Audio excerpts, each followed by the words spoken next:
Spending a little more time today talking about similar triangles. And this is kind of a special one here.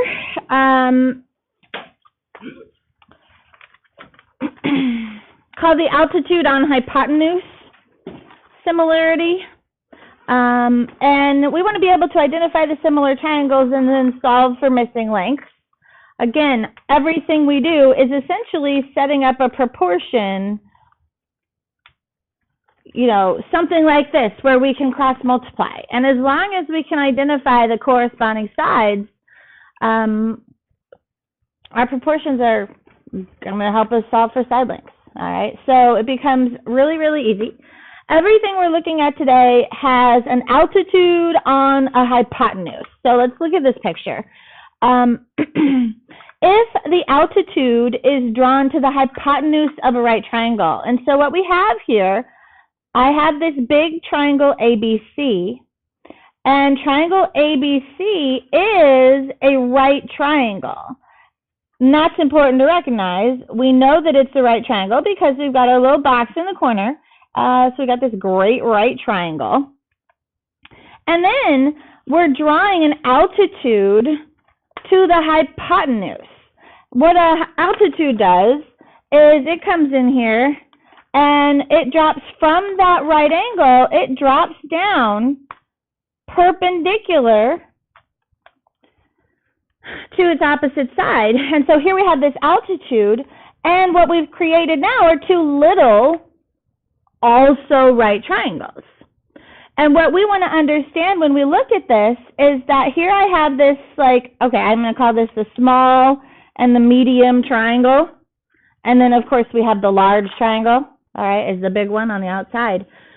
When I look at just this medium triangle, it has a right angle.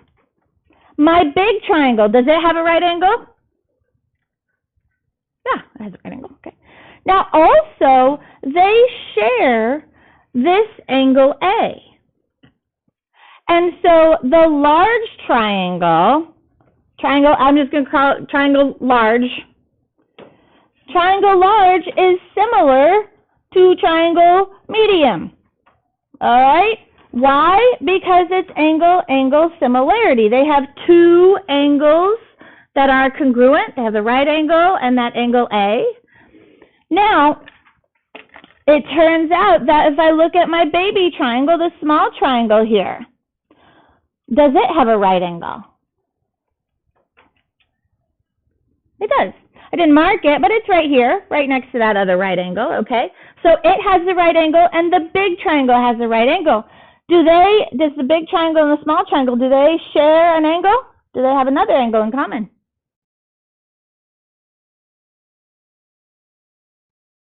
They both have this angle C right here. And so it turns out that triangle large is also similar to triangle small. Again, by angle-angle similarity. They have two angles in common, two angles that are congruent. So they are similar triangles. And ladies and gentlemen, if the small triangle is similar to the large triangle, and the large triangle is similar to the medium triangle, what else must be true? The medium triangle is similar to the small triangle. Yeah, the medium triangle is similar to the small triangle. Do you remember what property that's called? Starts with a T. Transitive, yeah. Transitive. Okay. It's the transitive property. So what we've got here, when we have an altitude on a hypotenuse, it creates three similar triangles. And so we can use that information to, again, find the corresponding sides. So that's our goal. Find those corresponding sides. And then set up a proportion. That says set up a proportion. Find those corresponding sides and set up a proportion. So I'm going to need you to draw this triangle on number 1 here. We have a big right triangle. Make sure you get that right angle in there. Then we're drawing an altitude to the hypotenuse. Again, get that right angle. It's very important. And I have this whole entire hypotenuse has a length of x. And then I have this side of 11 and the side of 22.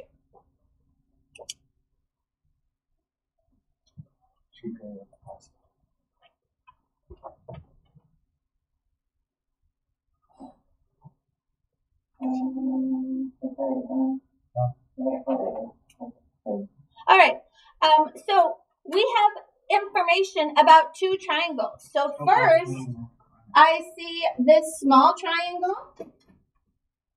We have what kind of information about this small triangle? 45. What was it? Well, we don't actually know that it's a 45, 45, 90 or a 30, 60, 90. But it doesn't actually matter. We do know that it does have the right angle, and that's good because I can identify the hypotenuse here on that little triangle. And then I have what I might appear to be a short leg of 11, okay? It appears to be a short leg of 11. And so that's on my little triangle. So I can set up from my little triangle, that small triangle. The small triangle I'm going to just write the short side over the hypotenuse. All right, so that's my short leg over my hypotenuse. That's the fraction I'm setting up on my small triangle. Now, on my big triangle, do I have the same information? Do I have a short leg and a hypotenuse? No. Well, do I have a short leg? Yeah, sure. On my big triangle, I have my right here. Here happens to be my short leg of that big triangle. Yeah, 22 over x, because my hypotenuse of my big triangle is the x. All right? And so all I'm doing is setting up a proportion based on the information that they've given me. And then I can solve from there. So how are we going to solve here? Cross multiply. Absolutely. So we can cross multiply. X times 11 is 11x. And 22 times 22 is 44. Is that right? How do I know that? I don't know that. I'm guessing. Did I know it? Oh, okay, that's cool. All right. And then I need to divide by 11. And, oh my God, that worked out perfectly at 44. How about that? Gotta love math class, where math is perfect. Nowhere else is it ever perfect. Only math class. Okay. Let's try a couple more here. Again, you're going to have to draw the triangles. I think I blocked it out so you could do that. All right, draw the next ones. We have, again, a right triangle. Gentlemen, draw. Have a right triangle. We have an altitude drawn to the hypotenuse.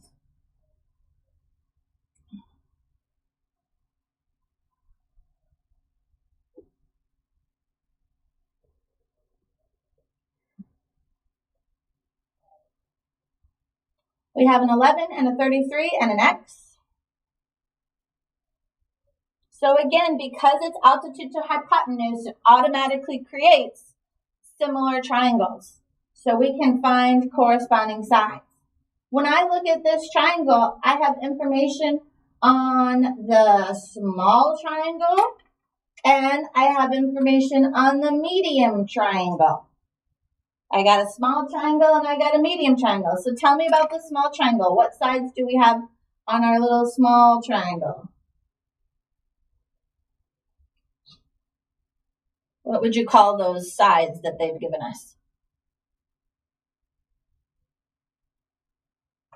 What would you call the 11? The short. Yeah, absolutely. That's definitely the short side. All right, so I have information about the short side. And what would you call the 33? The longer leg. Yeah, the longer leg. So I got the short leg, the longer leg. So I'm going to do that, 11 over 33, and that's information about the small triangle. Now, what information do we have about the medium triangle? What's the shorter leg? The 33, yeah. And what's the longer leg? X, absolutely.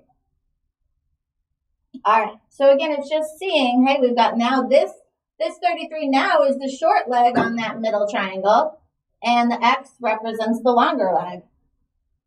All right, so once again, we can cross multiply. 11x equals 33 times 33, which is 1089. And then divide by 11. And we get 99. How about that? Craziness.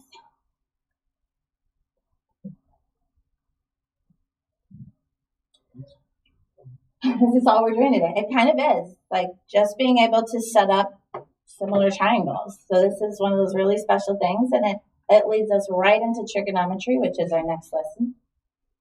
All right, let's look again here at number 3. So if you'd be so kind as to draw our little altitude on hypotenuse triangle here. And we have the 9 and the 3 and the X for some links there. What information? What two triangles are we looking at here? Yeah, medium and a small. So I'm going to go with my medium in blue and my small triangle in red here. So tell me about that small triangle.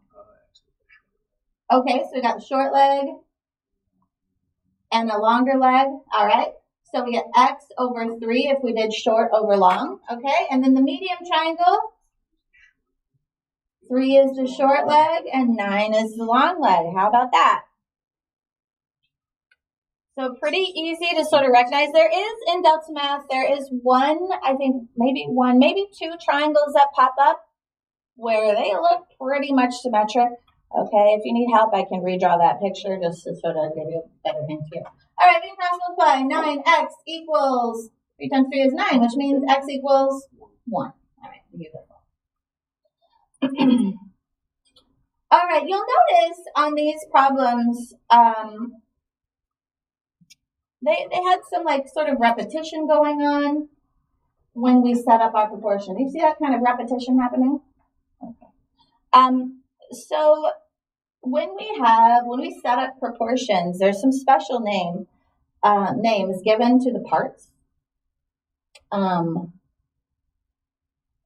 Which I can't quite remember at the time. I'll think about it. Anyway, we have this thing called the geometric mean. The geometric mean of 2 positive numbers, a and b, is the positive number x such that a over x equals x over b.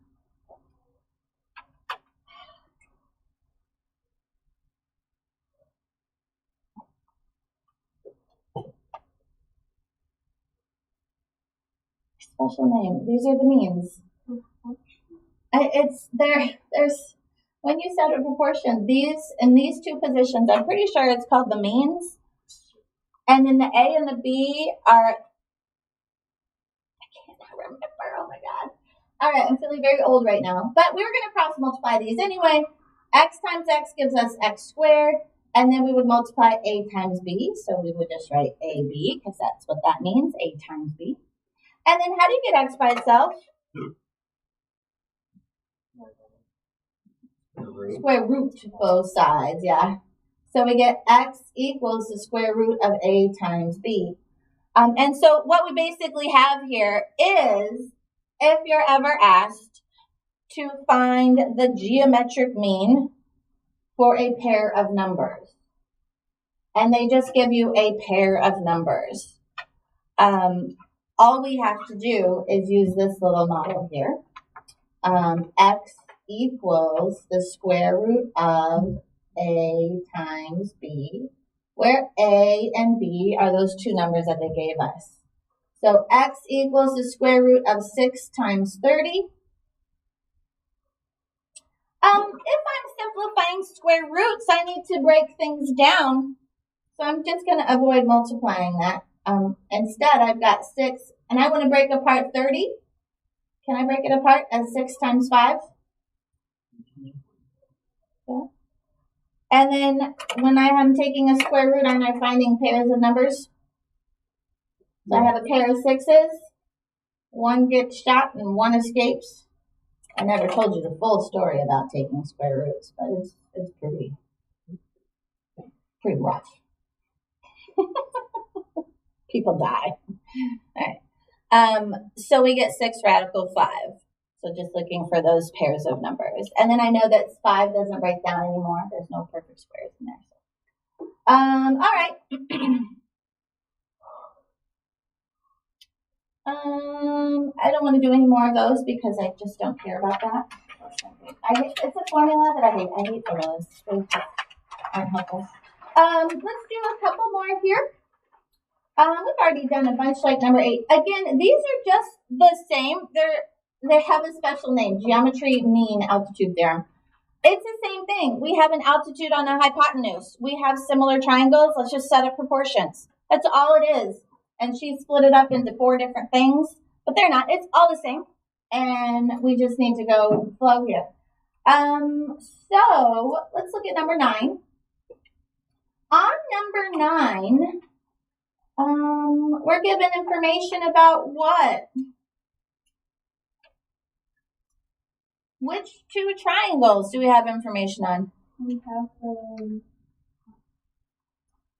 hypotenuse. We do have the big hypotenuse. And the small side. And the small side. So I see like we have our little altitude length here and the 5. So I see 2 pieces of information about our small triangle. If I look at the big triangle, I only have the hypotenuse. Yeah, but I can look at the medium triangle. So the medium triangle, I have a leg. Can I figure out this leg? Yeah, what is it? 32, yeah. So now I have information about the small triangle and the medium triangle. Each has 2 pieces of information that match. All right, so the small triangle, I have the short leg over the long leg. Do we want to do short over long or long over short?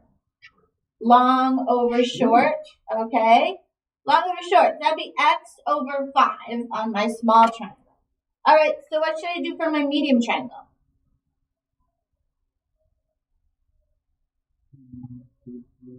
$32 over x, yes. 32 over x, I want to do the same thing, long over short. My long leg is 32, my short leg is x. So we're going to cross multiply, so we get x squared equals 5 times 32. 160? Okay. All right, then how do we get x by itself? Square root both sides. And so we get x equals 160.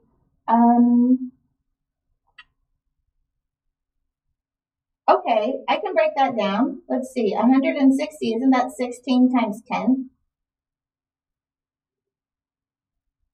Right? Not 8. 16 breaks down into what times what? 4 times 4. So one of the 4s gets shot and one of the 4s escapes. 4 root 10 is how that works, yep. So the square root of 16 is 4, so a 4 escapes. And the 10, does 10 break down more? Yeah. It does, into what? 5 times 2, right? 5 times 2. Can I take out one of those things? No, I don't have a pair. So that's as far as it goes. Could we approximate this and get a decimal answer? I could. And, you know, it's just a good to practice just to say, hey, the square root of 160 is 12.649. Let's see, 4 radical 10 is also 12.469. So it's approximately 12.6-ish. Okay. I'm not sure what it is in Delta Math if they ask you to round or give us an exact radical. I'm not sure. I can't remember. All right. Let's look at number 10 because that is a little different. On number 10, what 2 triangles have our 2 bits of information?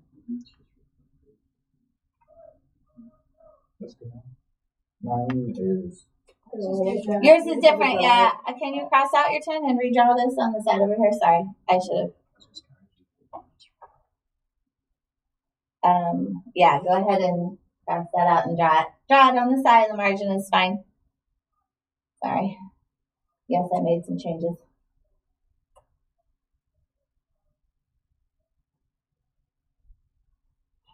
So the hardest part about setting up these proportions is figuring out what triangles am I looking at. So right off the bat, I have my small triangle that has a side of 6 and a side of x. Which sides does it have? Short and hypotenuse. Yeah, that x is a hypotenuse because it's across from that right angle. So we have the short 6 and the hypotenuse length. So I need that same information. Do I have that information on the medium triangle?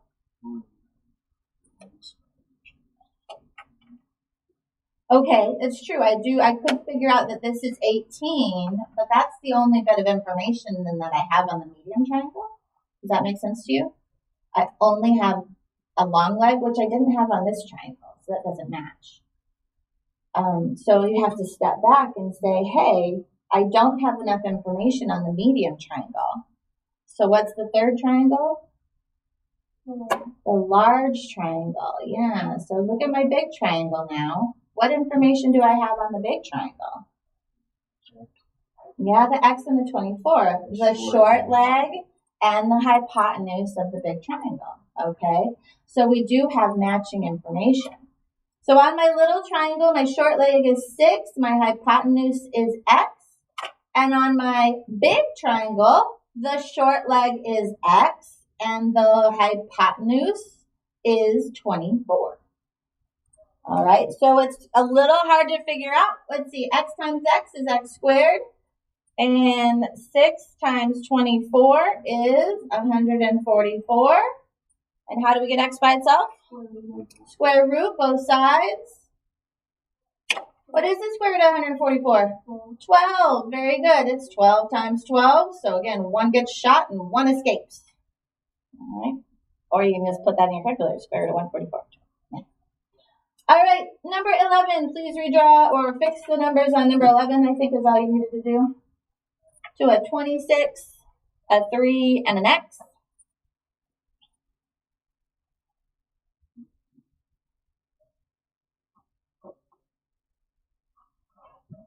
All right, which triangle do we have 2 pieces of information on? Small triangle, yeah, that's easy to see right off the bat. We've got our little small triangle. We have a short leg, again in the hypotenuse. So short over hypotenuse, so 3 over x, good, all right. And then, yeah, on our, again, the big triangle, we have the short side and the hypotenuse, so x over 26. And then we have our proportion and cross multiply. X times x is x squared. 3 times 26 is 78. And then what do we need to do? Square root, square root. All right, 78, kind of an interesting number, but I know it's 3 times 26. And 26, I know is 2 times 13. Are there any pairs in there? That's the prime factorization of 78. Isn't that interesting? There's no pairs. There's no perfect squares. So this does not simplify. We get x equals the square root of 78. That's an unsimplifiable radical. It does not simplify. Okay? All right, questions on that? All right, same thing, ladies and gentlemen. Last 2 we're going to do here. What's my time on my recording? 24. 24? Okay. All right, last 2. Number 12. I need 2 bits of information on 2 little triangles here. What do you see?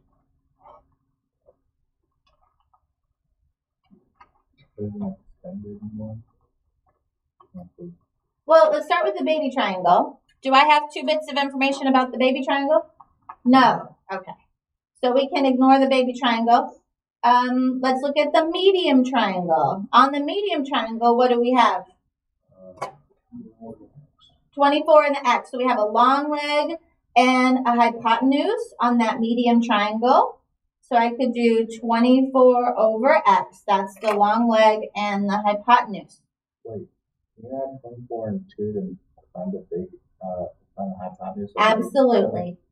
And so our last triangle that we can look at is the biggest triangle. Yeah. So our large triangle, we have a long leg, which is x. And what's our hypotenuse? 26. Yes. So where our long leg is x and our hypotenuse is 26. So again, we're setting up the same corresponding sides, the longer leg on the hypotenuse. All right, we're going to cross multiply. X squared equals 24 times 26 is 624. All right, let's see. 624. 624 divides by 4. Does that divide by 4 again? Hey, it does. Okay. If it divides by 4 twice, doesn't it divide by 16? All right. So if I take the square root, 624 breaks down into 16 times 39, true? Okay. Yeah, and 16 is 4 times 4, so a 4 gets shot and a 4 escapes. And 39, does that simplify anymore? I don't believe so. 39 is 3 times 13. So again, that's prime. There's no squares in there. There's no pairs in there. So we get 4 root 39. All right. And again, number 13, last one here. Let's look at that small triangle. Do we have 2 pieces of information on the small triangle? Oh, we could. Absolutely. Yeah, we could get a 5 there, couldn't we? And so if we did that for the small triangle, we would have hypotenuse over short. Okay, so x over 5 is hypotenuse over short. Do we have that in another triangle? Yeah. Which one? The very big one? All right, the very big triangle. We have a short leg? Yeah. X and the, oh, how, is that the right order? No, we did hypotenuse on top, right? 12 over x. Yeah, so you got to be really, really careful. We want the hypotenuse on top on this case. Could you have set it up short over hypotenuse? Yeah. Yeah, do the reciprocal of both of those. All right, so once again, we get x squared equals 5 times 12 is 60, and we're going to take the square root of both of those. Let's see, I got to break apart 60. 6 times 10. Each of those breaks down, let's see, 3 times 2, and 10 breaks apart into 2 times 5, right? All right, we got a pair in there?